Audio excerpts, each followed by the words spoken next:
And they're going to sit there and go, but the government cares about me. He gave me $1,400. The government doesn't give a shit about you. The government is looking after its friends. The government gave all the slaves a little bit of pocket money so they can send it all to the rich guys. Joe Biden and his relief checks.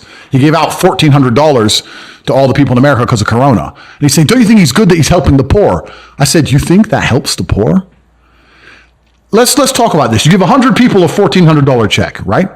Everyone understands you can't just leave it in the bank forever because of inflation. The value goes down because what happens when they print trillions of dollars from the sky? The dollar becomes less valuable. And now we're living in a world right now where inflation's getting out of control, especially in America, right? In the last year, inflation's up like 6-7%.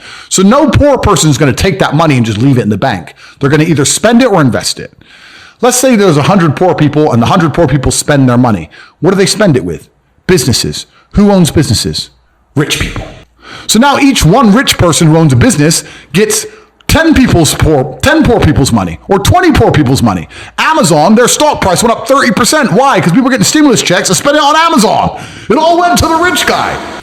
And then they go, oh yeah, but what about if they invest it? Invest it where? Invest it in the stock market? That increases the stock price. Who owns the company? Rich people.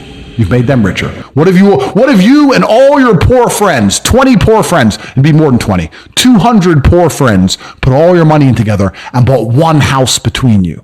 That still takes one house off the market and raises the property value of that area. Who already owns those expensive houses? Rich people.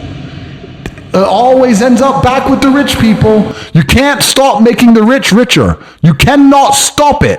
People inside the matrix don't understand what's happening. And they're going to sit there and go, but the government cares about me. He gave me $1,400. The government doesn't give a shit about you. The government is looking after its friends. The government gave all the slaves a little bit of pocket money so they can send it all to the rich guys. It's all a scam. And people inside of the matrix do not understand. It's all a scam. It's all a lie. The idea that government cares about them is a lie. The government is never going to tell you anything that's going to wake you up. The government's going to teach you things that are going to make you subservient and compliant.